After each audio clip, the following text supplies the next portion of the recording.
resurrected it as a shipyard in 1987.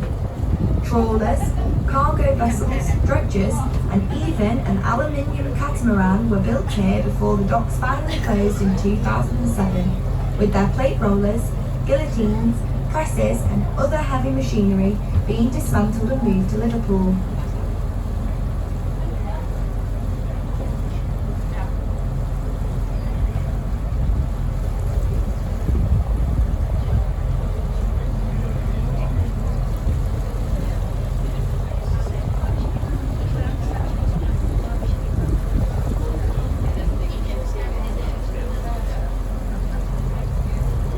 Beyond the dry docks, Coronation Street and Rancovis Mill is Trafford Park. This is the first planned industrial park in the world and was Europe's largest for over a century. At its peak, over 75,000 people were employed here. In 1911, the Ford Motor Company opened an assembly plant for its Model T Ford, and by 1915, over 100 American companies had moved to the park. During the Second World War, engines for Spitfires, Mosquitoes and Lancaster bombers were made here.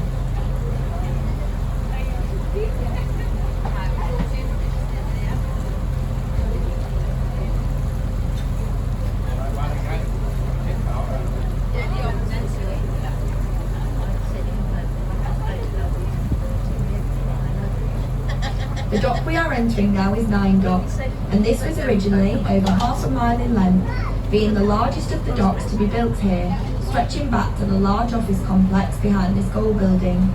It was able to hold 10 ocean liners or large container ships.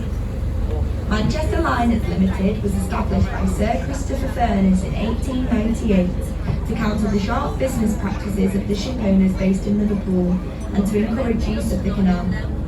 From here, the passenger and shipping company brought in goods from around the world, with Canada being one of their prime routes since the company was incorporated. On our left is Media City UK, and this is the final area of the docks to be developed. This 200-acre site is now home to the BBC, who moved here in 2011, with shows such as Watchdog, Match of the Day and BBC Breakfast being filmed here.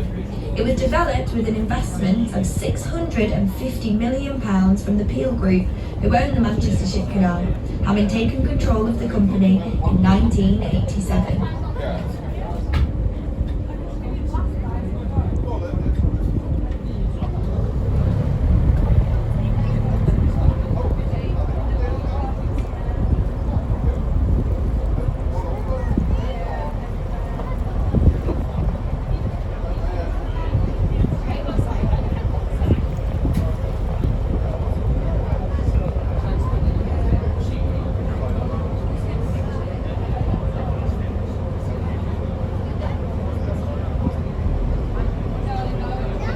Just outside the Lowry Theatre, on the end of 9 Dock, you can see the sculpture Where the Wild Things Were. The giant blades of elephant grass suggest places beyond the canal where ships sail to and from. This sculpture celebrates the impact of the Manchester Ship Canal, a man-made waterway connecting Salford to the sea and the rest of the world. Each steel base is engraved with drawings by local children who imagine the landscape and wildlife of far-off lands. Their sense of wonder mirrors that of Salfordians who witness bananas, citrus fruits, cotton and tea arrive here from distant shores for the very first time.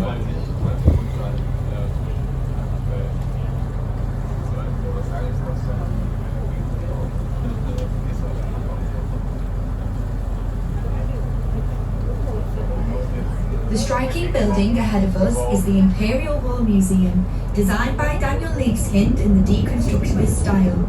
Libeskind envisaged a constellation composed of 3 interlocking shards, with each shard being a remnant of an imagined globe shattered by conflict. The museum explores the impact of modern conflict on people and society, and was opened in July 2002.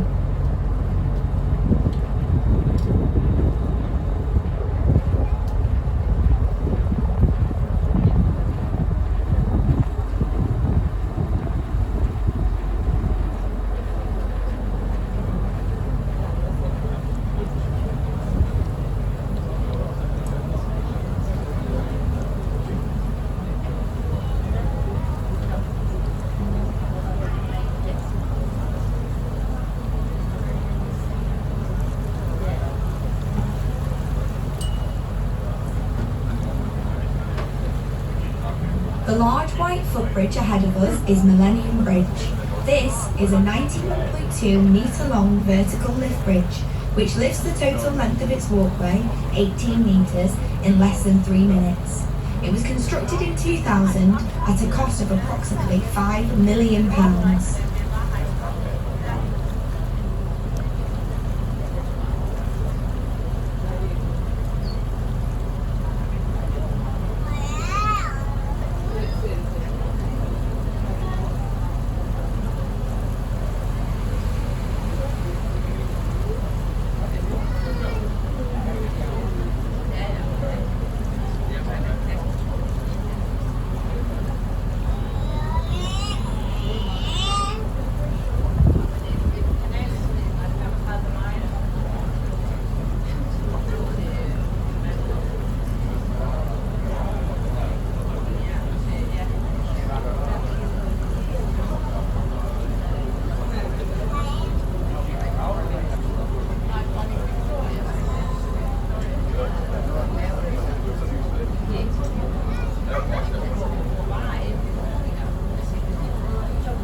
The large expanse of water we are now entering is the terminal basin, where large ships that use the canal will come to turn around before making the return journey back towards the River Mersey. It represents the main area of the docks, with entrances onto 6, 7 and 8 dock, which at its peak was the third busiest port in the UK. Ships weighing up to 12,500 tonnes brought raw cotton, grain and timber, but also supplied Manchester and Salford with tea, fruit, lard, oil, petroleum and frozen cattle from around the world.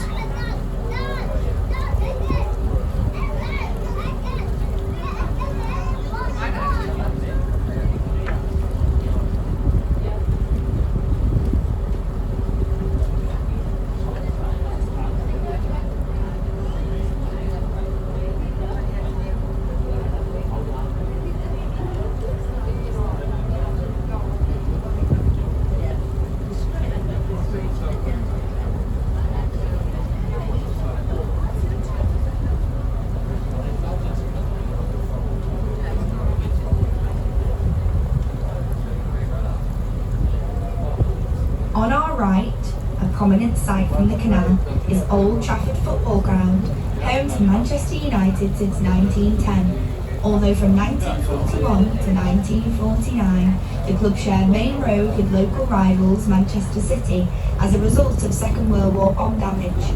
It is one of the largest stadiums in the UK, having undergone a number of expansions in the 1990s and 2000s, but its record attendance was in 1939, when 76,962 spectators watched the FA Cup semi-final between Wolverhampton Wanderers and Grimsby Town.